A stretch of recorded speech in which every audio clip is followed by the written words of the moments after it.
Here we go. The candidates for Offensive Rookie of the Year. Jahmyr Gibbs, Sam Laporta, Puka Nacua, Bijan Robinson, and C.J. Stroud.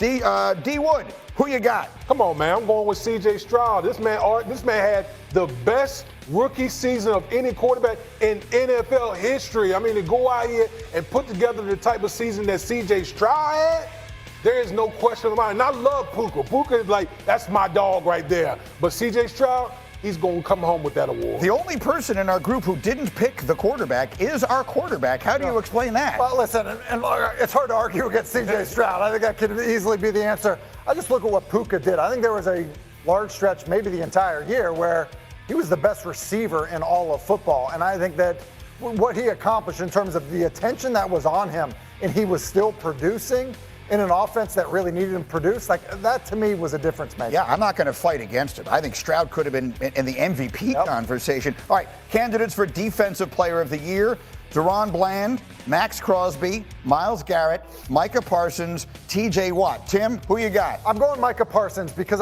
not only do I think he's the best defensive player, or was the best defensive player, but he's kind of the most versatile as well. The way that he gets used, the problem that he creates, I think he'd be the hardest to game plan for because of how they move him around. And not that other guys don't get moved a little bit, but he gets moved so much in terms of where they play him.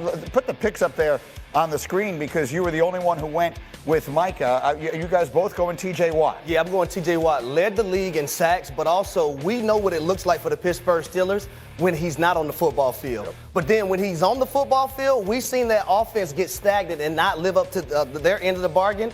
And the Pittsburgh Steelers won games because of that defense led by T.J. Watt. Pittsburgh was a top 5 defense, like with him on the field.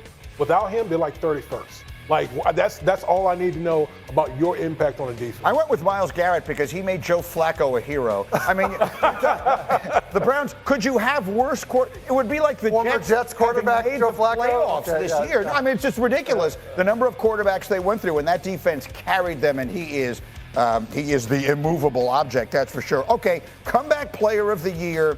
And Harry, the only one of us not going with Damar Hamlin is Harry. You're going with Baker Mayfield. Yeah, I gave Baker Mayfield a lot of grief in his career up until this point, but what he was able to do with the Tampa Bay Buccaneers, resurrecting his career, leading them to a division title, winning the first playoff game versus the Philadelphia Eagles, and where they dismantled them as well. And then we had all kind of questions about the Eagles to end the year. I just thought Baker Mayfield did a great job orchestrating things at the quarterback position for the Tampa Bay Bucs. Here's how I look at this one, guys. I've made this point a few times on the radio.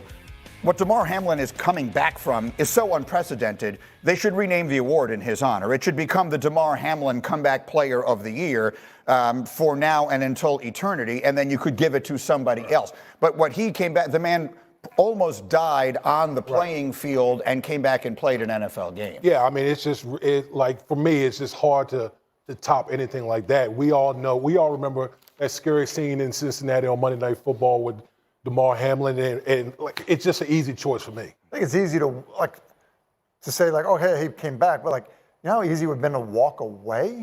Yeah. Like, and just say, hey, like it's not worth the risk of that. Like, I think the courage that it takes to come back is remarkable. That's the point.